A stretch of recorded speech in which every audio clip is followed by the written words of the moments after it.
থাকার জন্য সত্যি আমরা ভীষণ আনন্দিত এবং আমরা গর্বিত। এবং welcome to Durgapur sir. Shri Sudip Mahapatra তিনি পুষ্পস্তবক তুলে দিলেন। এরপরে আমাদের উত্তরীয়, একই সঙ্গে আমাদের মানপত্র এবং স্যারের হাতে আমাদের একটি স্মারক সম্মান আমরা তুলে দিচ্ছি।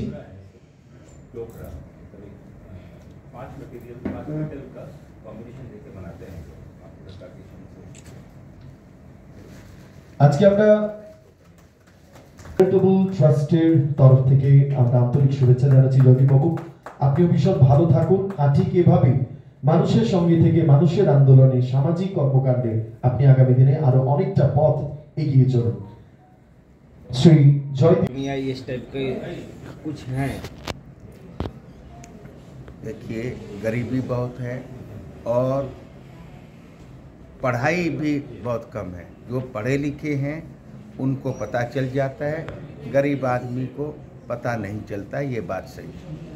उसके लिए क्या करना चाहिए सर कि पता चले? इसके लिए हमारे जो NGOs हैं, जैसे ज्योति मुखर्जी साहब का है, ये भी जहाँ हम इस प्रोग्राम में आए हैं, इनकी ड्यूटीज़ हैं कि वो गांवों में जाके, चौपाल में जाके मीटिंग करें, वहाँ लीगल एड खुद दें और उनको बताएं कि आपके कोई राइट्स इन्फ्रिंज होते हैं तो कचहरी में जाकर, और कचहरी में जाना ही ज़रूरी नहीं है, आज वो चिट्ठी भेज सकते हैं, चिट्ठी लिख देंगे किसी। सर आजकल सर कई NGO बन रहे हैं। आज एक NGO के कार्यक्रम में आप आए।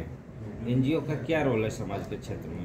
NGOs का जो रियल में काम कर रहे हैं वो एक बहुत बड़ा रोल है, और उनकी सपोर्ट के बिना ना केंद्र सरकार और ना ही राज्य सरकारें जो समाज में को सुधारने का, समाज में सारी पॉलिसीज़ को गवर्नमेंट को इम्प्लीमेंट करने का काम नहीं कर सकती अगर इस तरीके के जो NGOs जो हैं वो ना हो।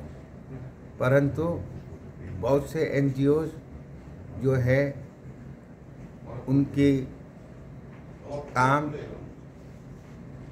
करते नहीं हैं पर बोलते हैं, और सरकार से और फॉरेन से बहुत तरीके की जो है वो फाइनेंशियली सपोर्ट लेते हैं, और वो चीज़ मोदी जी भी और राज्य के मुख्यमंत्री ममता बनर्जी भी उस चीज़ को प्रमोट नहीं कर रहे हैं, उन पर एक्शन ले रहे हैं। एक्शन लेना चाहिए गवर्नमेंट को। हाँ, ले रहे हैं, और ज़्यादा अगर, क्योंकि शुरू में कम एक्शन लिया जाता है क्योंकि उनको पता नहीं था गलत करने का रिजल्ट उनके साथ लॉ जो है काम करेगा, तो अब सबको पता चल गया है, तो अब कोई गलती करता है तो बहुत स्ट्रिंजेंट एक्शन लेना चाहिए, और लेने की कोशिश कर रही है तो दोनों सरकारें। सर आप सुप्रीम कोर्ट बार एसोसिएशन के प्रेसिडेंट हैं। देखा जाता है गरीब लोग न्याय पाने के लिए उन्हें काफ़ी परेशानी होती है, वकील का खर्च होता है, देखो दिक्कत में पड़ता है। इसके लिए क्या कदम उठाया जाएगा? देखिए, सरकारें, केंद्र सरकार ने भी और राज्य सरकारें लीगल एड, हर कोर्ट के अंदर लीगल एड का एक प्रोविज़न रखा है। सरकार की तरफ से उसके सारे खर्चे करे जाते हैं। गरीब आदमियों को उनको फ्री में वकील दिया जाता है, और अच्छे वकील दिए जाते हैं। सरकार हर एक को न्याय दिलाने के लिए काम कर रही है। भारत सरकार राज्य सरकार को भी पैसा भेजती है, और राज्य सरकार भी अपना हिस्सा लगाकर हमारी जो कोर्ट्स हैं उनके जो सब डिवीज़न पर, डिस्ट्रिक्ट लेवल पर, स्टेट लेवल पर और राष्ट्रीय लेवल पर ये लीगल एड कमेटीज केवल बहुत ही गरीबों के लिए नहीं, मिडिल इनकम ग्रुप के भी जो क्लाइंट होते हैं, जो वादीकार, जो जिनके केसेज होते हैं, उनको भी जो है वकील मुहैया करा रहे हैं, लेकिन are not in a position to survive. And rightly he has pointed out that without the support of the NGOs, trust who are interested in helping their brothers and sisters in the society.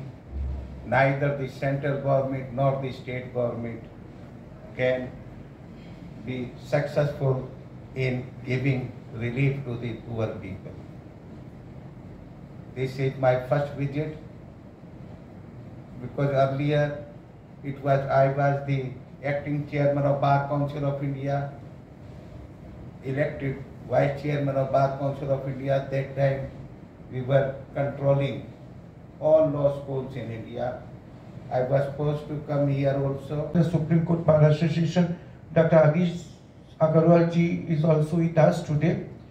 Lieutenant Colonel Bhogirath Dey is also with us. And I have invited Dr. Adish Agarwal ji to Durgapur. I don't know whether it is your first time visit of Durgapur or not. So I think it is your first time visit of Durgapur. And thanks goes to Mr. Sudeep Mahapatto, because today I have one program in the Bolpur, Gitanjali Prekhagiyo and the Road of Bones, written by me, regarding the disappearance and the mysterious death of Netaji Subhash Chandra Bose. It will be launched today by some of the ashramik and also eminent personalities. And Dr. Agarwal ji is also with us in this program. He will be also with us in this program. And on